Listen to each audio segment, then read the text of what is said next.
John, if I can just bring you in there, I mean, I'm not concerned at all about the increase in tax on those earning more than £150,000. My concern really generally isn't about people paying tax.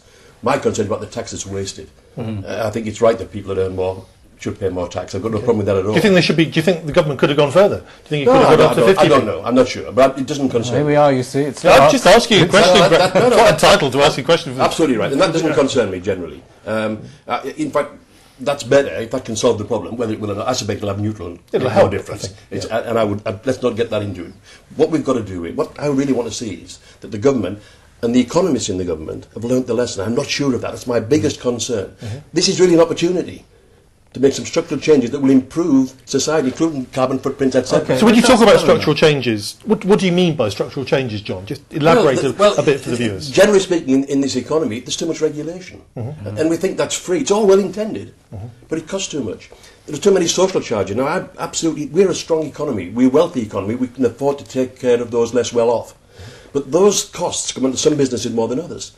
And businesses, give us an example. Well, all of them, minimum wage, maternity leave, they're all desirable things, but it means that our costs are higher than our competitors in Poland. So we can't compete with them. Those costs, in my opinion, should be paid by general taxation rather than by business. It also falls on businesses that employ more women. And the white middle-class men don't have these costs. So I think there's things there, structural changes there that we can make, which would improve. I also think the accountability of the banks has been disgraceful. And even big business generally. Who are the directors? Who are they accountable to? They do what they want pretty well, and we rely on faith that they're actually going to do a good job, and some of them don't. Well, I think I do want to defend the minimum wage, and I do want to defend rights I to agree. maternity. Who pays for it? Well, do you agree? We've all got to pay for it. If only certain businesses pay for it, and then we can't sell our product because of that.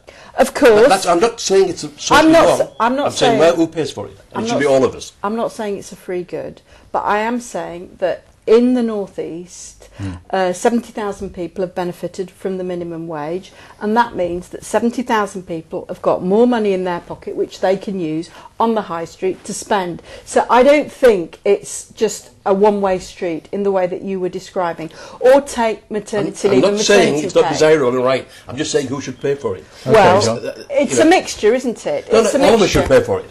Because maternity pay is paid for by the government, and I think that's quite right, because I think that otherwise you lose the skills base of half the workers if they have to disappear. So, you know, I don't see that as a structural issue. No, I'm just saying the way it's paid for, that's all I'm saying. Okay, John, I think you've made your point. Helen, can I ask this question about the public spending?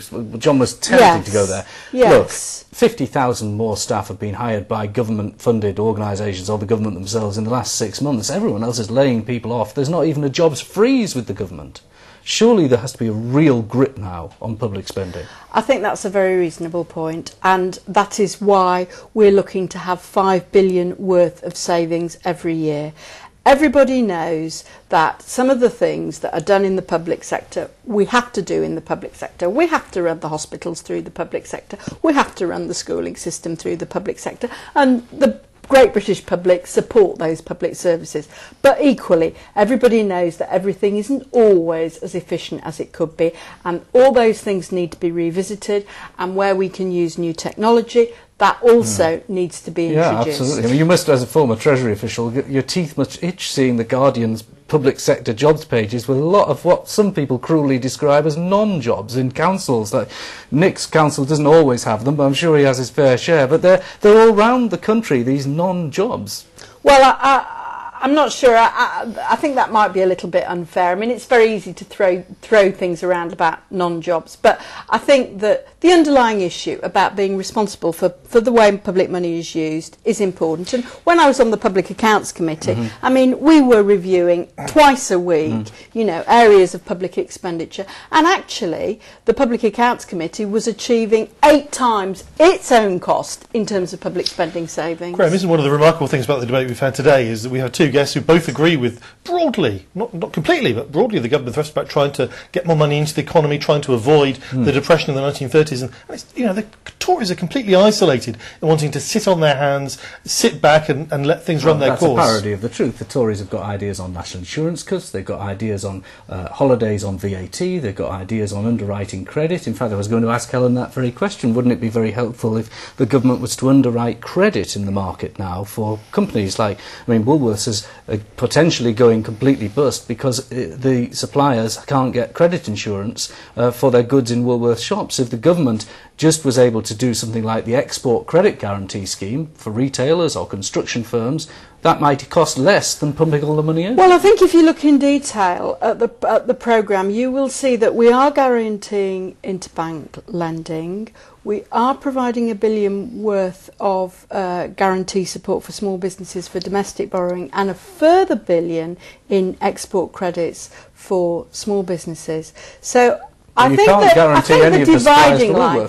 the dividing line between the Labour government and the Tories is that they didn't want to do more than go beyond the automatic stabilisers. They didn't want to do anything in terms of pulling forward public expenditure into the difficult period and making tax adjustments. I mean, what we saw from the Chancellor was the announcement of the implications of everything that has happened, plus a 20 billion injection.